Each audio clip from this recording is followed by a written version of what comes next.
أعوذ بالله من الشيطان الرجيم.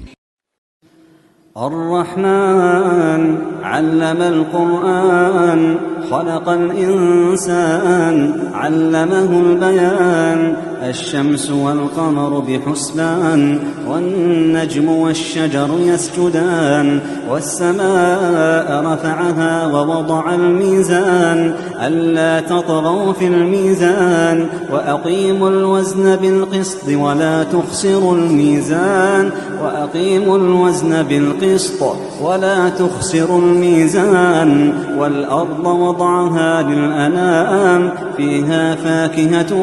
والنخل ذات الأكمام والحب ذو العصف والريحان فبأي آلاء ربكما تكذبان فبأي آلاء ربكما تكذبان خلق الإنسان من صلصال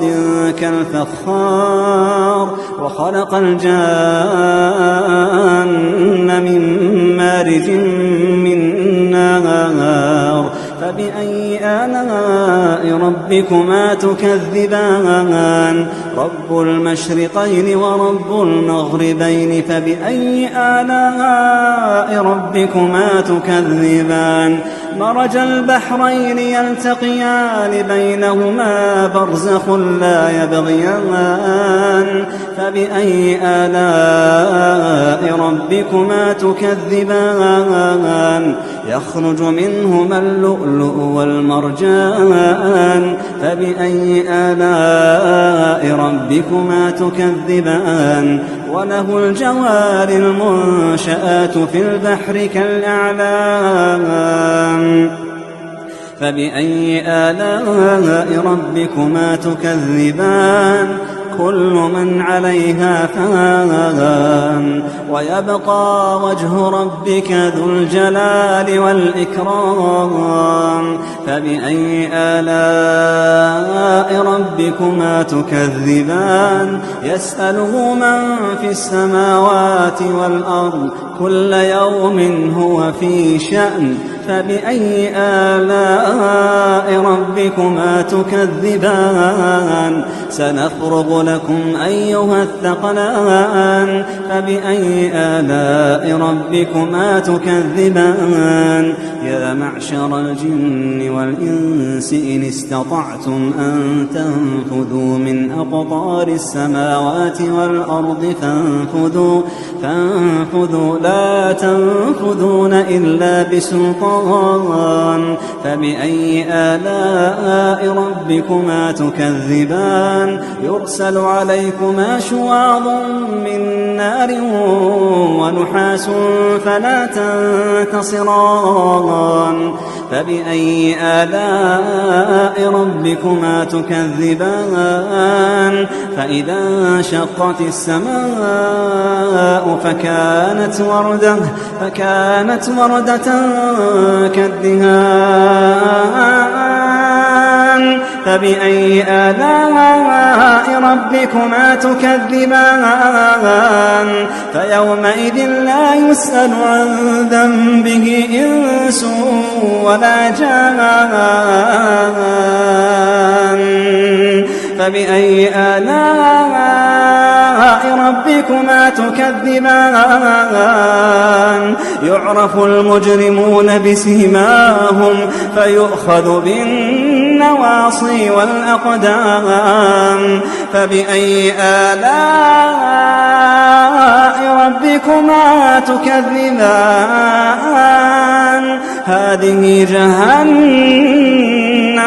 هذه جهنم التي يكذب بها المجرمون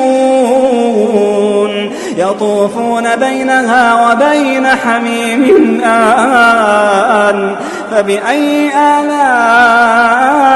ربكما تكذبان ولمن خاف مقام ربه جنتان فبأي آلاء ربكما تكذبان ذواتا أفنان فبأي آلاء ربكما تكذبان فيهما عينان تجريان فبأي آلاء ربكما تكذبان فيهما من كل فاكهة زوجان فبأي آلاء ربكما تكذبان متكئين على فرش بطائنها من استبرق وجنى الجنتين دان فبأي آلاء ربكما تكذبان فيهن قاصرات الطرف لم يطمثهن إنس قبلهم ولا جان فبأي آلاء ربكما تكذبان كأنهن الياقوت والمرجان فبأي آلاء ربكما تكذبان هل جزاء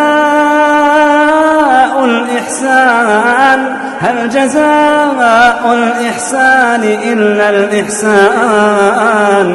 فبأي آلاء ربكما تكذبان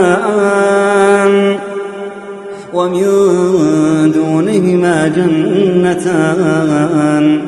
فبأي آلاء ربكما تكذبان مدهامتان